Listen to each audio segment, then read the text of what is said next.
wake up in the morning. You don't have a smartphone, only a small feature phone used solely for SMS and calls. You wash your face and check the newspaper to see what's happening in the world. After breakfast, you step outside. There are queues at the kiosks for the morning paper. If there is news that hasn't made it to print yet, you hear it directly from the mouths of people on the street. You head to work and glance at the cafes. None of them are silent. Everyone is sitting, talking, and enjoying each other's company. As you walk, no one is hunched over, glued to a screen. Everyone is watching the world around them with a sense of contentment. You arrive at your office and start reading the day's paperwork. Diplomacy and bureaucracy move slower, but the work is of higher quality. People still use physical seals and stamps. Lunchtime arrives. No one is locked into a phone. You have a joyful meal with your colleagues. The conversations are engaging because no one is constantly checking notifications. After working a bit more, you leave.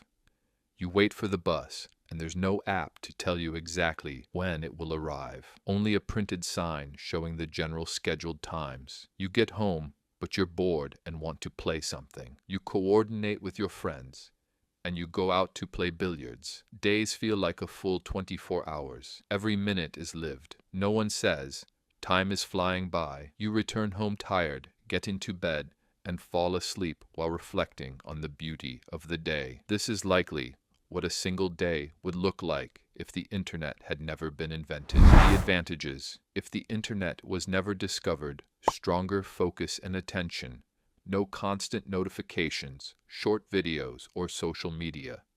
Attention spans are longer. Reading books, deep thinking, and patience are common. Studying is much easier without the attention crisis of today. Better mental health. No constant social comparison. Everyone is happier than me. No cyberbullying, doom scrolling, or like addiction.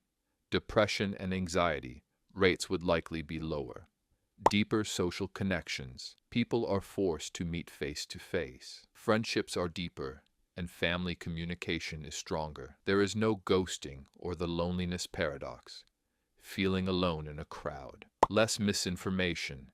It is harder for fake news to go viral. Manipulation and perception operations are limited. Societies are less polarized. Information travels slower, but through more filters. Fewer addictions. Many modern addictions, social media, online gambling, gaming, and pornography, would be significantly restricted. True privacy. No selling of personal data, no constant tracking, and no digital footprint. People could live more anonymously. Higher personal productivity. Free time would be filled with hobbies, sports, manual skills, art, and genuine socialization. The most striking advantage: life would be slower but more real.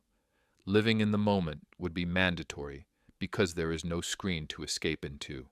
The disadvantages: what would we lose? Stagnant medicine. Global information sharing between doctors would be slow. Controlling pandemics or developing new surgical techniques and drugs would take much longer. Restricted education. To learn something, you would have to go to a library, find an encyclopedia, or track down an expert. Self-learning, coding, languages, etc. would be incredibly difficult. Weaker economy. Global trade would be sluggish. No remote work. Many modern professions would never exist. And entrepreneurship would be far more difficult. A disconnected world. Countries would know less about each other. Cultures would be more closed off, and international cooperation would be a struggle. Emergency logistics. Weak coordination during disasters. Harder to find missing persons. No instant warning systems to save lives. Harder daily life. No navigation, GPS. No online banking. No instant news. And no easy way to find cheap travel. Finding your way would always be an adventure. Limited entertainment. No online gaming, no streaming, no YouTube. The concept of a content creator wouldn't exist. The biggest disadvantage: your potential would be limited. Today, an ordinary person can learn anything or start a business globally. Without the internet, success would mostly depend on your physical location. Final thought: even though it would have many negative effects, I still wish it had never been discovered. We have all become screen addicts. We don't understand where the time goes. 24 hours feels like 10. Our sleep quality has dropped. Our habits have changed, and we are tethered to screens.